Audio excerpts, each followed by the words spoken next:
My name is Ethan. I'm 29 years old, and I spend my days building things that other people will call home. I work construction in a small suburb just outside Portland, Oregon. My routine is simple. Alarm rings at 5:30. I roll out of bed, splash cold water on my face, and pour myself a cup of black coffee from the pot I set up the night before. By 6:15, I'm behind the wheel of my old pickup truck, heading toward whatever site needs me that day. By noon, I'm usually drenched in sweat, covered in sawdust, and squinting against the gray Oregon sky. I frame walls, pour foundations, and carry materials until my shoulders ache. It's honest work, the kind that leaves you too tired to overthink at night. I live alone in a studio apartment that's barely bigger than a storage unit. The walls are thin, the radiator rattles, and the kitchen counter doubles as my dining table. There's a mattress on a metal frame, a second-hand couch I found on the curb, and a television I rarely turn on. It's not glamorous, it's not even comfortable, but it's mine. I don't have savings to speak of. Every paycheck goes toward rent, groceries, and keeping the truck running. There's no retirement fund, no vacation plans, no 5-year strategy. I've learned to live in the present because the future always felt like something other people got to plan for. Dating hasn't been part of my life for almost 3 years. It's not that I gave up after some devastating heartbreak. Nothing that dramatic. I just got tired of sitting across from strangers who sized me up like I was a job application. Tired of answering questions about my ambitions when my only ambition was to get through the week without breaking anything. Tired of watching their eyes glaze over when I mentioned that I worked with my hands for a living. I've been ghosted. I've been stood up. I've been told I was a nice guy but not quite right. After a while, I stopped putting myself out there. Solitude felt safer. No expectations meant no disappointments. I convinced myself I was content with the quiet. Then Sophie called. Sophie has been my closest friend since we were teenagers. We met in high school when we were both outcasts trying to survive the social jungle. She went on to become a graphic designer with a life that looks nothing like mine, but somehow we stayed connected. She's the kind of friend who doesn't let you disappear. Ethan, you're becoming a ghost, she said over the phone one evening. I'm not watching you fade away. I'm setting you up on a date. I laughed. Absolutely not. Too late. I already arranged it. Her name is Mia. She's a nurse. She's kind. She's smart. And she's been through enough to appreciate someone genuine. Sophie, if it's awful, I'll buy you dinner for a month. But you're going. End of discussion, I protested. I made excuses, but Sophie knows me too well. She knows how to wear down my defenses. By the end of the call, I'd agreed to meet this stranger at a coffee shop downtown. I told myself it didn't matter. One awkward evening, and then I could go back to my comfortable isolation. What was the worst that could happen? Chapter 2. The coffee shop. The cafe was tucked away on a quiet street near the river. It had exposed brick walls, mismatched wooden furniture, and the kind of soft lighting that made everything feel warmer than it was. The smell of roasted coffee beans hung in the air, mingling with something sweet from the pastry case. I arrived 10 minutes early. Old habit from construction work, where being late means losing the job. I chose a table near the window where I could watch the door and, if necessary, make a quick exit to the parking lot. I ordered a black coffee and tried to look relaxed. While my knee bounced under the table, the barista called out orders behind the counter. Conversations hummed around me. A couple argued quietly in the corner. A student typed furiously on a laptop. Normal evening sounds that somehow made me feel more alone. I was rehearsing my exit lines in my head when she walked in. She paused just inside the doorway, taking a breath like she was preparing herself for something difficult. She was around my age, maybe a year or two older, with dark hair that fell past her shoulders and a face that carried a kind of quiet caution. She wore a loose-fitting long-sleeved sweater despite the mild weather, and her posture was slightly hunched, like she was trying to take up less space than she needed. Our eyes met across the room. She gave a small nod and walked toward me. "You must be Ethan," she said, her voice soft but steady. "That's me." "Mia?" She smiled, but it was the practice kind, the kind that didn't quite reach her eyes. "Nice to meet you." We shook hands. Her grip was firm but brief. She sat down across from me, ordered a tea, and we began the awkward dance of blind date conversation. I asked about her work. She was a nurse at a local hospital, specializing in a unit that dealt with severe injuries. Burns, mostly. She described it with clinical detachment, like she was reading from a textbook. I told her about construction, about the satisfaction of building something tangible, about the long hours and the aching muscles. She nodded politely. It was surface-level talk, the kind that fills silences without revealing anything real. I could feel us both circling around something, testing the waters, waiting to see if it was safe to go deeper. Then she set down her cup and looked at me directly. "I should probably get this out of the way," she said, her tone shifting to something more serious. "Before we go any further," she reached for her sleeve and began rolling it up slowly. I watched, not understanding at first. Then I saw them, scars, thick, raised lines of healed tissue that twisted from her wrist up past her elbow, disappearing beneath the fabric of her sweater. They weren't faint marks from old injuries. They were substantial, permanent, a map of something terrible written on her skin. The calf noise seemed to fade. I was aware of nothing but her and the bravery it took to expose something so personal to a stranger. "Most people don't want to date someone who looks like this," she said quietly. Her voice was calm, almost rehearsed, like she delivered this speech before. "I figured you should know what you're dealing with before you invest any more time." She held my gaze, waiting. I recognized the look in her eyes. She was expecting me to make an excuse, to check my phone and suddenly remember an early morning, to say something polite and empty before heading for the door. She was giving me an exit. I reached across the table slowly and took the edge of her sleeve between my fingers. Gently, without pulling or pushing, I rolled it back down, covering the scars again. Not because I was uncomfortable, because I wanted her to know that I wasn't going anywhere. "I'm not looking for an exit," I said, meeting her eyes. "And I think if I left right now, I'd regret it for a long time." She stared at me. I could see her searching my face for the lie, for the hesitation, for the hidden disgust. But there was nothing to find. I meant every word. For a long moment, neither of us spoke. The calf sounds returned slowly, the hiss of the espresso machine, the murmur of voices, the clink of cups on saucers. But in that silence between us, something shifted. This wasn't just a blind date anymore. It was an invitation to something deeper. We sat together as the calf emptied around us. The evening crowd thinned, replaced by the occasional student studying late or a couple lingering over dessert. Neither of us seemed ready to leave. Mia kept her eyes on her tea for a while, tracing the rim of the cup with her finger. I didn't push. "Some stories need time to surface. You really want to know?" she finally asked, looking up. "Only if you want to tell me." She nodded slowly and took a breath. "It happened 5 years ago. I was 26, living in an apartment building downtown with my mother. She just retired, and we were celebrating. Nothing special, takeout, a movie, an early night. I had a shift the next morning."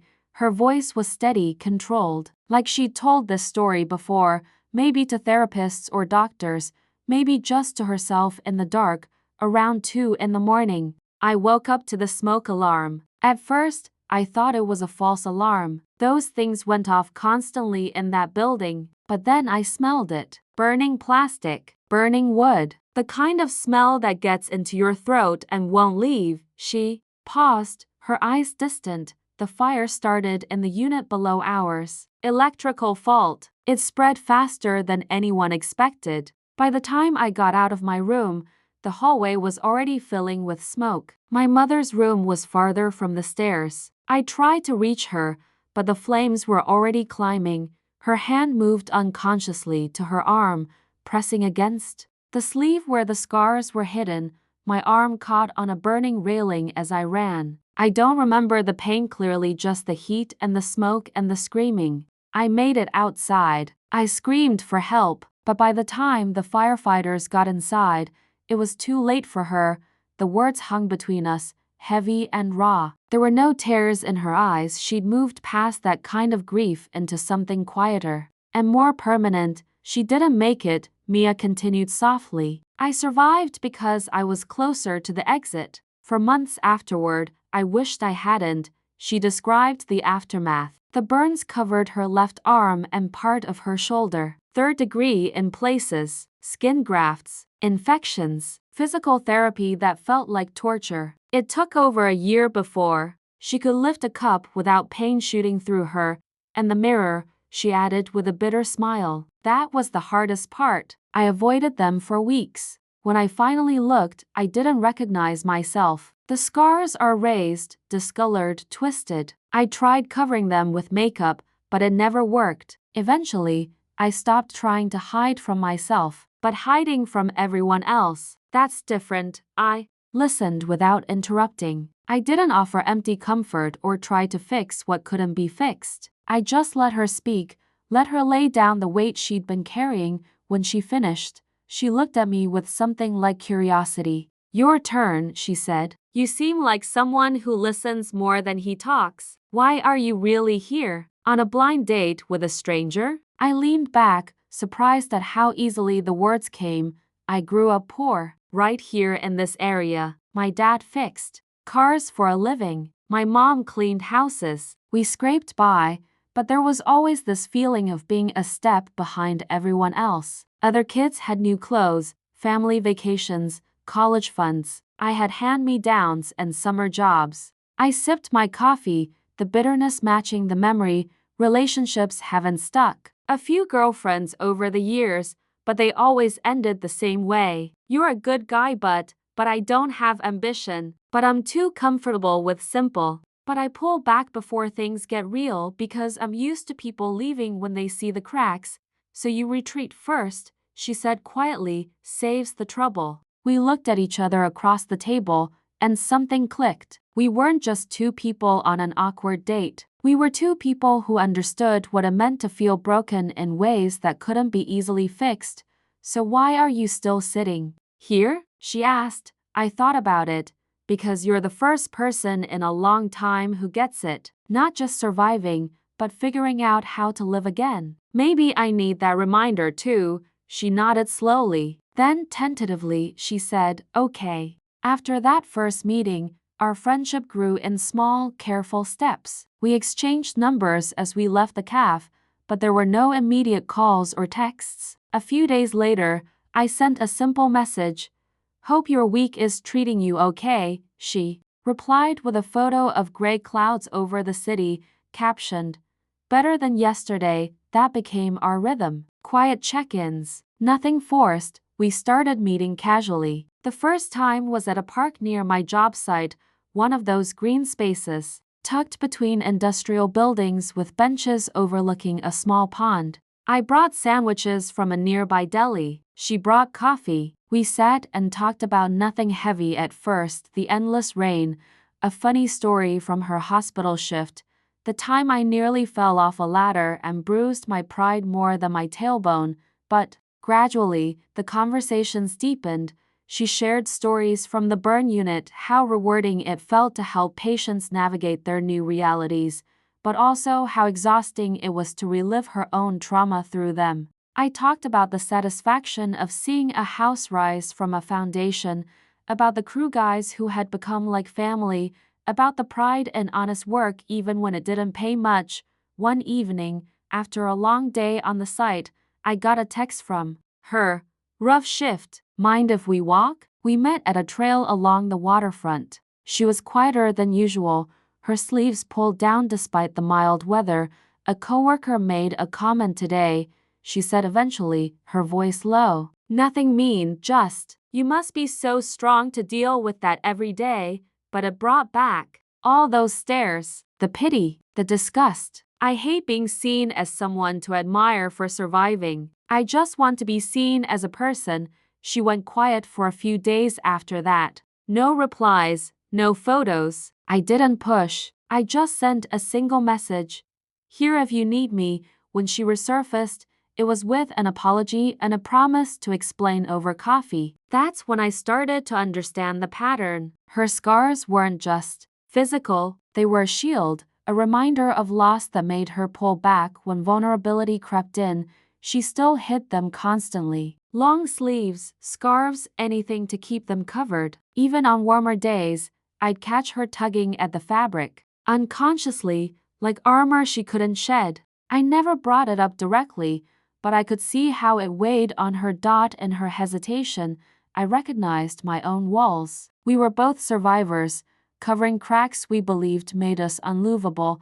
A few weeks later, I mentioned an event I was volunteering for a charity build organized by a local foundation. We were constructing a playground at a community center for children recovering from burns, with shaded areas and soft surfaces to make it safe and welcoming. You should come, I said casually. Over lunch. It's this weekend. No pressure. Her face tightened immediately. I don't know. Being around all those people. I'd just be the center of attention for the wrong reasons. She glanced at her sleeve, the implication clear. I nodded, not arguing. Later that night, I texted, "If you decide to go, I'll be right there with you the whole time. You don't have to be strong alone." To my surprise, she showed up. It was a sunny Saturday morning at the community center. Volunteers swarmed the site, hammering and painting and laughing. Children watched from the sidelines, their bandages and scars visible in the bright light. I spotted Mia walking up the path, and my breath caught. She was wearing a short-sleeved shirt. For the first time since I'd known her, her arms were fully visible in daylight. The scars were stark under the sun-twisted lines of healed tissue that told their story without words. Her posture was tense, arms crossed at first, but she met my eyes and managed a small wave. "Hey," I said, walking over and giving her a quick, reassuring squeeze on the shoulder. "Glad you came," she exhaled, glancing around. A few adults noticed her, their gazes lingering before politely looking away. But the children, they didn't care about subtlety. A group of them, bandaged or scarred, themselves surrounded her almost immediately. "Whoa, your arms look like mine," one little boy exclaimed, holding up his own bandaged hand. They touched her scars curiously, asking questions without judgment. "Did it hurt? How did you get so cool looking?" Mia froze, her eyes darting to me in panic. I nodded encouragingly, mouthing, "You've got this." She knelt down slowly, her voice shaky at first. "It did hurt. A lot. But you know what? It's like being a warrior in a story. I fought something scary and came out stronger. And now these marks are my badges of bravery." The children's eyes widened. She spun a tale about a brave warrior who turned her scars into symbols of courage. They hung on every word, laughing and asking for more. By the end, they were begging her to sign their casts and bandages, treating her like a hero. I stood back, watching it unfold. In that moment, Mia wasn't hiding. She was shining. The sun caught her face as she smiled, real and unfiltered, and I realized something I'd been avoiding. She was beautiful, not in spite of her scars, but because of the strength they represented. As the event wrapped up, she pulled me aside near the new swing set. "I never thought I'd do something like that," she said, her voice thick with emotion. "Exposing everything, literally. But having you there, it made it bearable. More than that, it made me want to try trusting again, even if it's scary." I took her hand gently, feeling the warmth of her skin against mine. "I'm scared too," I admitted. "But I believe we're patient enough for each other. We'll take it one step at a time. Fast or slow, doesn't matter." Things settled into a gentle rhythm after that day. Mia and I kept meeting, our conversations flowing easier, laced with a quiet trust that hadn't been there before. She'd text me about a good day at the hospital. I'd send her a photo from the job site, a half-built frame against the sky, captioned "Progress." We weren't rushing anything. The barriers were crumbling one shared moment at a time, But life doesn't stay smooth forever. It was early fall when the storm hit, not the kind that brings rain, but the kind that tests what you've built. I had just gotten home from a grueling shift when my phone buzzed with an unfamiliar number. The message was short. "This is from the hospital. Mia listed you as a contact. She's been admitted exhaustion after a 36-hour shift. She's stable, but you should come." My heart dropped. I grabbed my keys and drove straight there, the Portland traffic blurring into a haze of taillights and rain-smeared windows. The hospital was a maze of sterile hallways. The beep of monitors and murmur of nurses echoed off the walls. When I finally found her room, Mia was lying in the bed, her face pale under the fluorescent lights. 4 tubes snaked into her arm. She looked smaller than I'd ever seen her. "Hey," I said softly, pulling up a chair beside her. Her eyes fluttered open. She managed a weak smile. "Ethan, you didn't have to come." "Yeah, I did." I took her hand carefully, feeling the coolness of her skin. "What happened?" She sighed, closing her eyes briefly. "Pushed too hard. Back-to-back shifts. A tough case, a kid who reminded me too much of everything." My body gave out, but as she spoke, her voice cracked. Tears slipped down her cheeks. Not from physical pain. Something deeper. "I'm so tired, Ethan. Not just from work. From everything. The scars. The memories. I feel like I'm always one step from falling apart. And I hate that you have to see this." The weak side. The one that's not put together. I squeezed her hand. "I'm not here for a perfect version of you. I'm here for all of it." She turned her head away, shoulders shaking. "What if you get tired of it? What if you realize I'm too broken? Too much to handle? Everyone leaves eventually because I'm not whole anymore." Her words echoed my own fears of not being enough, of being abandoned when people saw the cracks. I didn't pull away. I stayed right there in that dim room, holding her hand as she cried. It wasn't dramatic. It was real. The kind of vulnerability that strips away pretenses. For the first time, she let the walls down completely. She spilled out fears she'd buried, the nightmares of the fire, the guilt of surviving when her mother didn't, the terror that she'd always be defined by her scars. I didn't try to fix it with words. I just listened, wiping her tears with the edge of my sleeve. "I'm staying," I whispered. "Right here. You're not facing this alone." The next few days blurred together. I took time off work, making calls to my foreman from the hospital waiting room. I brought Mia herbal tea from the cafeteria, read aloud from a worn paperback I'd grabbed from the gift shop, some mystery novel with ridiculous plot twists that made us both laugh despite everything. At night, when the hospital quieted, I'd stay until the nurses shooed me out. I'd promised to return first thing in the morning, and I kept that promise every single time. It wasn't about grand gestures. It was about showing up, proving that I meant what I'd said.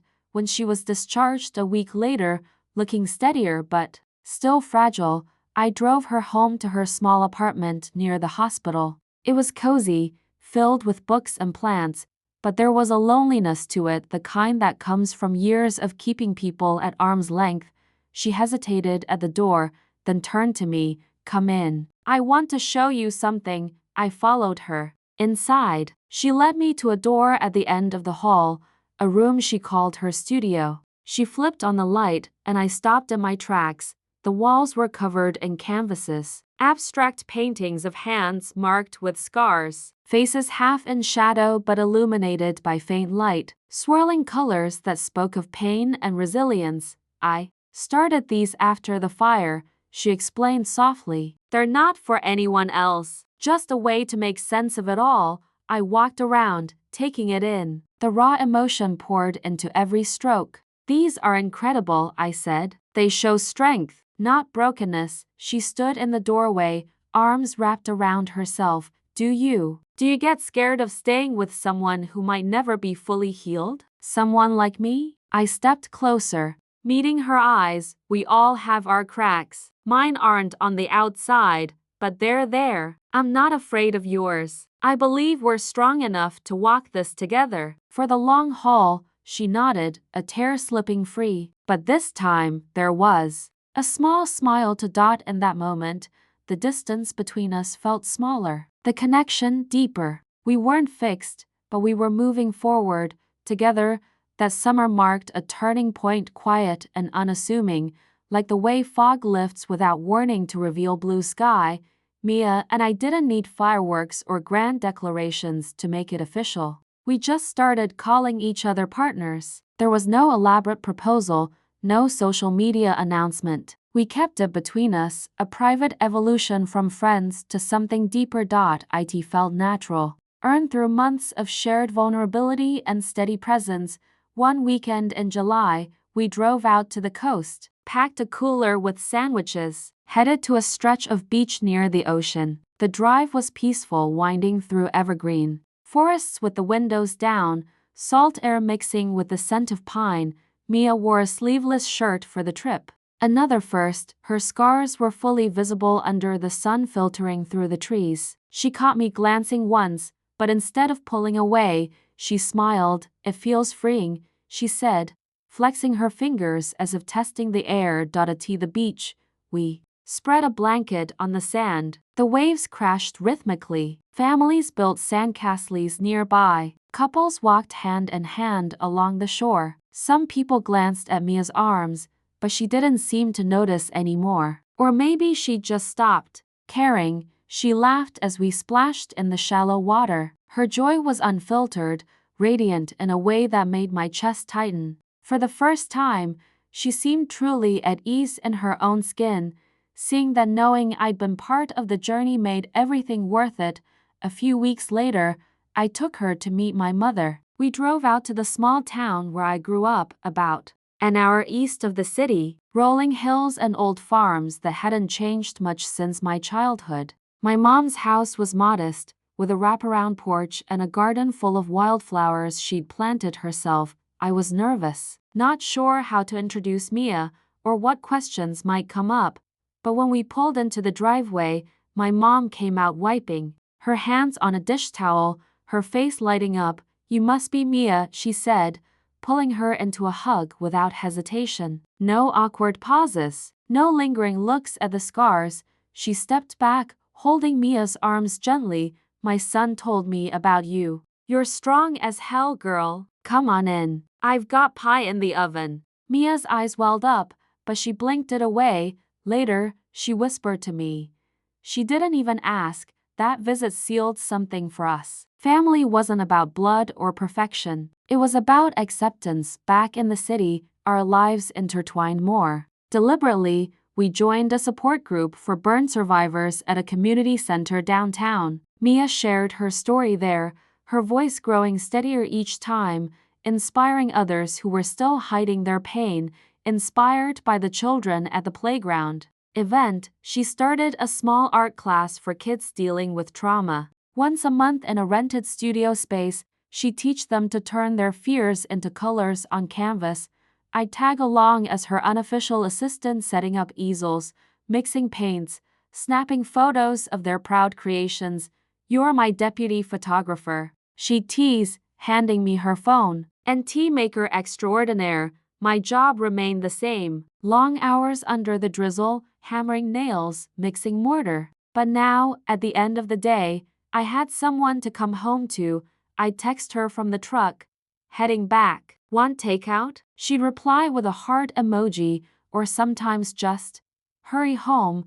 Those little routines built our foundation, turning I into we. One evening as autumn approached, we sat on the balcony of her apartment, overlooking the twinkling lights of the city. The air was crisp, carrying the faint chill of the changing season. Mia leaned her head on my shoulder, her scarred arm rested against mine, the cool breeze brushing over her skin. "I used to believe no one could love someone like me," she said softly. "Not really, not with all of this." She traced a finger along one of the raised lines on her forearm. I turned to her, pulling her closer. "And now?" She smiled, that genuine one I'd come to cherish. "Now I know it just takes one person willing to stay. One who sees the scars but chooses the person behind them. You've helped me heal in ways I didn't think possible." I kissed the top of her head, feeling the warmth of The moment settled deep. We don't have to be perfect, I said. We don't need promises of forever written on paper. We just need to keep showing up, keep being real with each other, every day. That's enough for me. We watched the sun dip below the horizon, painting the sky in shades of orange and pink. The city faded into dusk around us. In that quiet, I understood something I'd been searching for my whole life. Happiness wasn't about erasing the storms we'd weathered. It was about facing them together, emerging stronger, refusing to let go when life tested us most. After all the pain, all the doubts, all the fears, something real had found us, not a fairy tale, not a perfect ending, just two imperfect people who chose each other anyway, and that, I realized, was more than enough. Looking back now, I can trace the turning point to that first evening in the cafe. The moment she rolled up her sleeve and showed me the map of her pain. The moment I chose to stay instead of run. That single choice set everything else in motion. Not because I was brave or noble. I was just tired of running from things that mattered. Tired of protecting myself from disappointment by never risking hope in the first place. Mia taught me that vulnerability isn't weakness. It's the only door that opens to real connection. She showed her scars because she'd learned that hiding them only delayed the inevitable. Better to know upfront if someone would flinch. Better to test the foundation before building on it. And when I didn't flinch when I saw her and chose to stay, something shifted for both of us. We weren't rescuing each other. We weren't fixing each other. We were simply walking together. Two people who understood that life leaves marks, and those marks don't have to mean the end of the story. Some nights, Mia still has dreams about the fire. She wakes up sweating, heart racing, the smell of smoke lingering in her memory. Those nights, I hold her until her breathing steadies. I don't ask questions. I just stay. Some days, I still feel like I'm not enough, like my simple life and calloused hands are too little to offer someone as remarkable as her. Those days, she reminds me that what she needs isn't perfection. It's presence. We've built something quiet together. A life that won't make headlines or inspire envy. A routine of morning coffee and evening walks. Of supporting each other through hard shifts and long days. Of saying I'm here and meaning it. The scars haven't faded. They never will. But they've become part of the landscape now, not the whole story, just one chapter in a longer journey. Mia still works at the hospital, still helps patients navigate their new realities, but now she does it with a lightness that wasn't there before. She wears short sleeves more often. She tells her story when it might help someone else. I still build houses, still come home covered in dust and sweat. But now there's someone waiting, someone who sees me exactly as I am and chooses me anyway. That's the thing about love, I've learned. It doesn't require perfection. It requires presence, patience, the willingness to stay when staying is hard, the willingness to see someone's scars inside and out and say, I'm not going anywhere.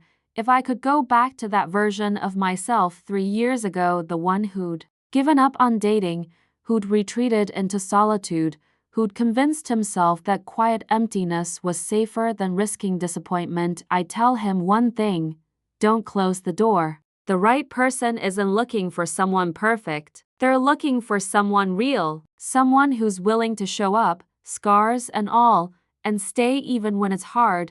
Mia walked into that cafe expecting rejection. She showed me her wounds, waiting for me to run, but I didn't run. And that simple choice opened a door I didn't even know existed, a door to connection, to understanding, to a love that doesn't require masks or pretenses.